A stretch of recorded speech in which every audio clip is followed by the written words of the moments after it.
Several days of heavy rain in the UAE has caused flooding in parts of the country, and led to safety warnings for motorists. Authorities warned that the country will be affected by unstable weather till Wednesday. Videos shared on social media showed cars navigating through flooded roads. Director of the Traffic and Patrols Department of Sharjah Police, Brigadier Ahmed al-Naqbi, urged on Saturday all motorists to drive safe and observe all traffic laws and safety standards.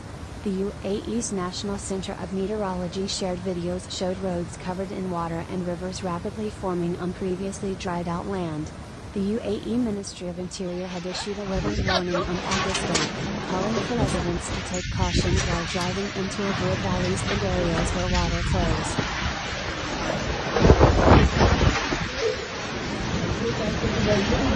flows.